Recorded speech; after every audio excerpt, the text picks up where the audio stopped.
7 नवंबर वो तारीख है 1966 में। इसी 7 नवंबर को इसी दिल्ली में साधु संत बच्चों के ऊपर गोलियां चलाई गई थी और आज पूरा साधु समाज धर्म सम्राट स्वामी करपात्री जी महाराज के उस महान गौ आंदोलन को स्मरण करके एक साथ सनातन का 7 नवंबर 7 को यहां पर बैठा है। आज का ही वो दिन था जब धर्म विरोधी ताकतों ने, सत्ता पर बैठे हुए सत्ताधीशों ने निहत्थे संतों पर और हमारी सबकी प्राण, हम सबके प्राण गौ माता के ऊपर गोलियां चलाई थी।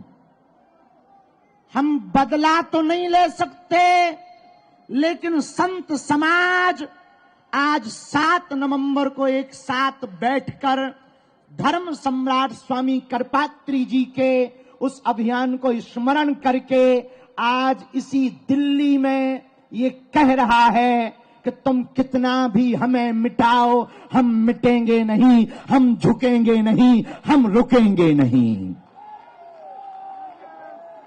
इसीलिए 7 नवंबर से ही सनातन हिंदू एकता पदयात्रा का दृढ़ संकल्प लिया। जितने भी बागेश्वर धाम के पागल पूरे मैदान में खड़े हैं, एक बात गांठ बांध लें, अपनी ये पदयात्रा राजनीतिक पदयात्रा नहीं, आध्यात्मिक पदयात्रा है।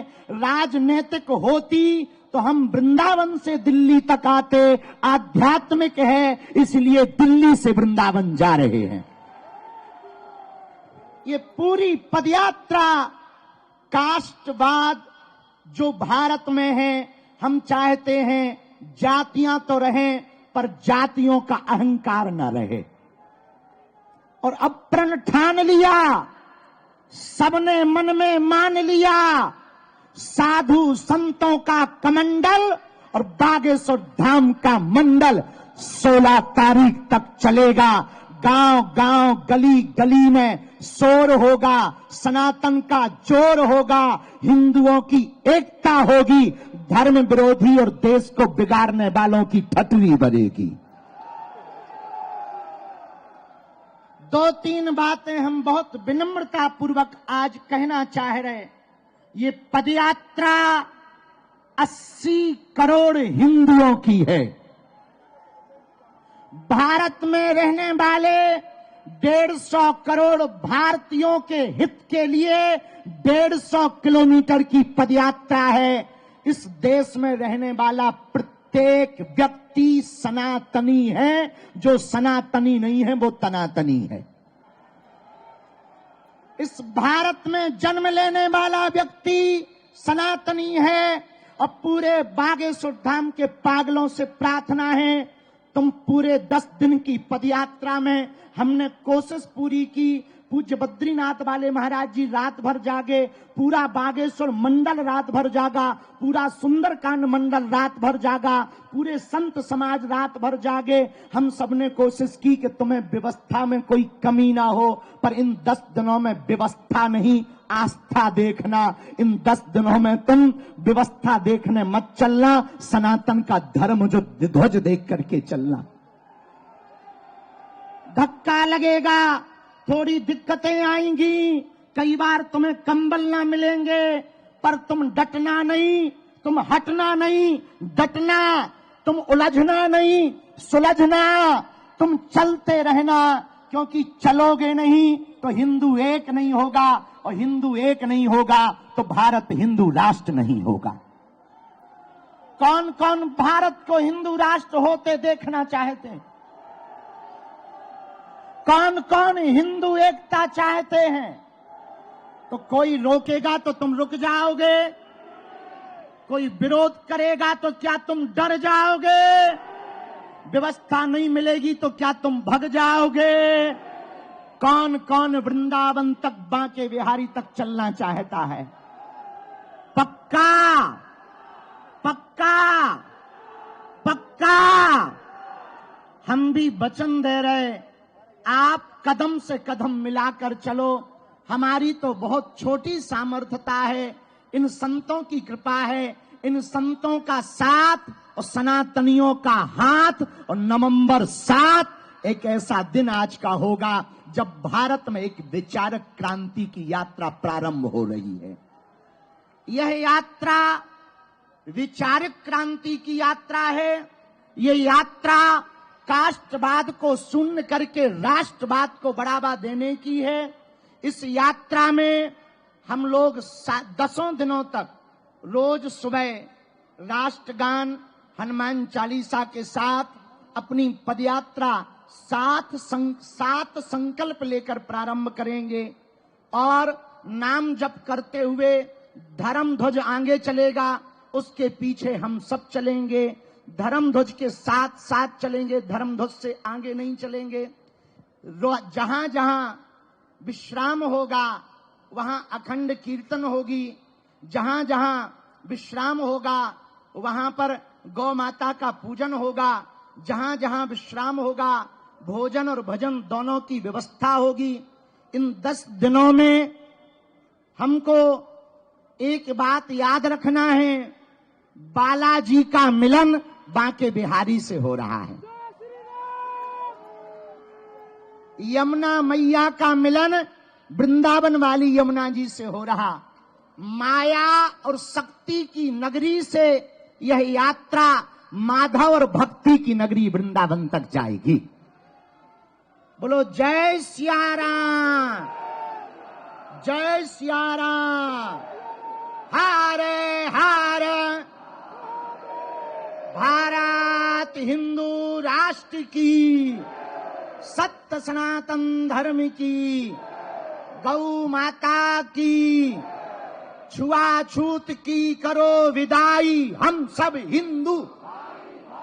छुआछूत की करो विदाई, हम सब हिंदू। भेदभाव की करो विदाई, हम सब हिंदू। हम सब हिंदू, हम सब हिंदू।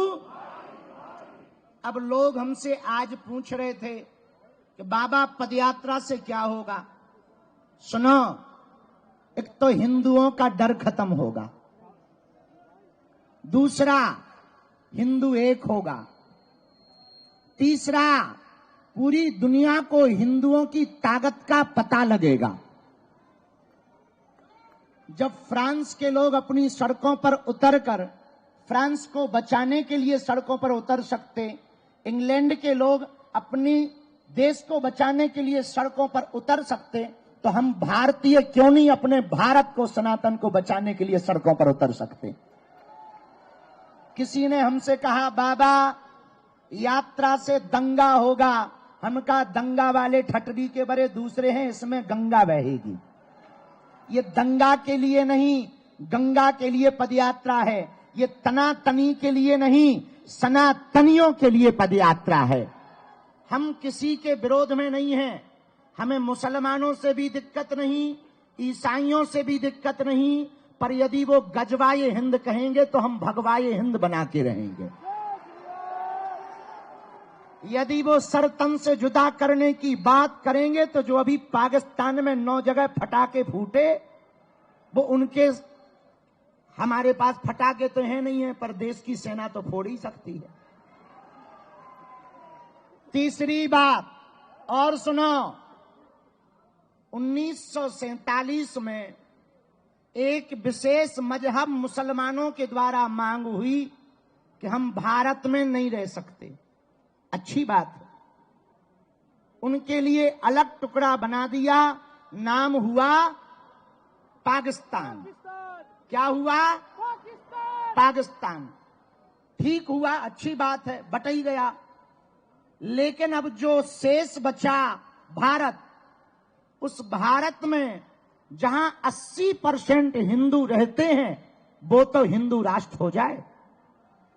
जब पाकिस्तान इस्लामिक राष्ट्र हो सकता है, 65 से ज्यादा देश इस्लामिक देश हैं, 95 से ज्यादा देश ईसाइयों के देश हैं, एक देश यहूदियों का है, एक देश बौद्धों का है तो पूरी दुनिया, Burma, Indonesia, Cambodia, Fiji, Mauritius, Bharat, Nepal, इन देशों में रहने वाले हिंदुओं के लिए एक देश होना चाहिए। आज नहीं कल होगा। किसी ने कहा बाबा हिंदू राष्ट्र की डेडलाइन क्या है? हमने कहा जिस दिन तुम्हारे जैसे पढ़े लिखे नक्कटा हिंदू राष्ट्र की मांग करेंगे उसी दिन भारत हिंदू राष्ट्र हो जाएगा। चौथी बात, बहुत विनम्रता पूर्वक सुनो, हम लोग ये पदयात्रा जो कर रहे हैं लड़ाई के लिए नहीं, हम तलवारों की लड़ाई पर भरोसा नहीं करते, विचारों की लड़ाई पर भरोसा करते हैं। पूरी पदयात्रा में हम लोगों को किसी के खिलाफ नहीं बोलना, केवल हमें अपना घर संभालना। अपना घर है जो हम भेदभाव में फंसे, छुआछूत में फंसे, ऊंच नीच में फंसे, अंगड़ा पिछड़ा में फंसे, इनसे ऊपर उठकर 14वीं शताब्दी में रामानंदाचार्य भगवान ने जो कहा था, जात पात पूछे नहीं कोई, हरि को भजे सो हरि को होई। हम लोगों को इसी बात को पकड़कर चलना है।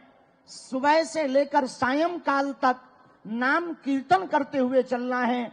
एक बात हम पक्की कह रहे, आप लोगों का यह पुरुषार्थ, आप लोगों का यह त्याग, आप लोगों की यह मेहनत व्यर्थ नहीं जाएगी।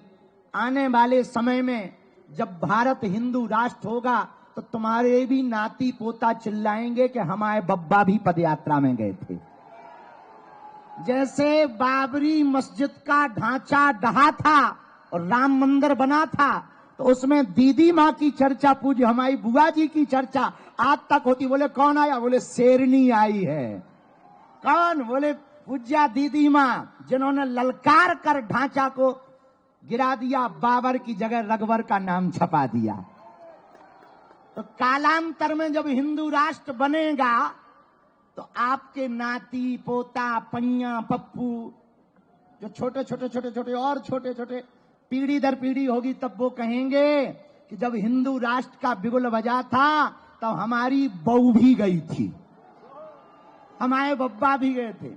इसीलिए इस पदयात्रा को पूर्ण धार्मिक रूप से रखना, विनम्रता पूर्वक चलना, लाइन में चलना, प्रशासन की बात मानना, कोई अस्त्र शस्त्र लेकर ना जावे, किसी दूसरे संप्रदाय के पूजा पाठ के स्थलों पर हमें किसी भी प्रकार का उपद्रव नहीं करना है, बहुत विनम्रता पूर्वक। और हमें लगता है कि निश्चित है कोई विधर्मी पदयात्री का भेष बनाकर तुम्हारे बीच में आएगा, वो तुमको भी भड़काएगा, खुद भी उपद्रव करेगा, उसको तुम पहले ही ठठवी बार के प्रशासन को सौंप देना,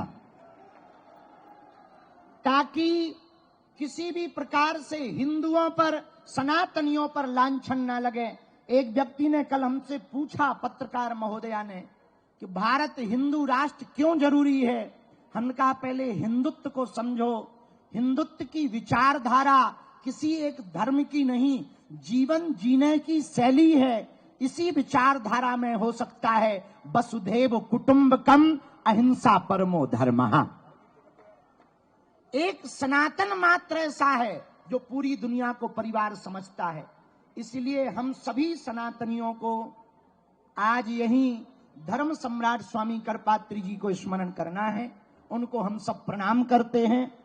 अब एक ही बात कह सकते हैं धर्म सम्राट स्वामी करपात्री जी के लिए कि हे भगवान, हे महापुरुष, हम आपके समय पर थे तो नहीं, पर आज भी हमको आपकी वह चेतना याद है, स्मरण है, जब आपने गाय माता के लिए सड़कों पर गोलियां खाई, डंडे खाए। लेकिन अब हम सब ये प्रण ठान लें कि अब रुकेंगे नहीं जब तक भारत हिंदू राष्ट्र ना हो जाएगा।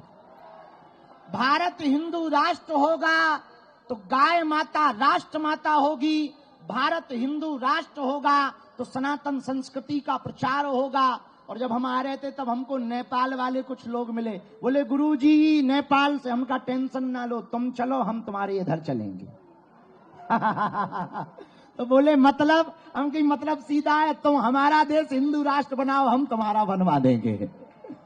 बड़े खुश हो गए, बोले गुरुजी बस इसीलिए आए। हम कहे नहीं चले चलो, 16 तारीख को मिलेंगे। तो 16 तारीख तक के लिए कौन कौन तैयार है? पक्का? सावधानी पूर्वक चलोगे? भक्तों न जाओगे बीच में छोड़ के? और सुनो, हम बीच में आप लोगों को मिलते रहेंगे।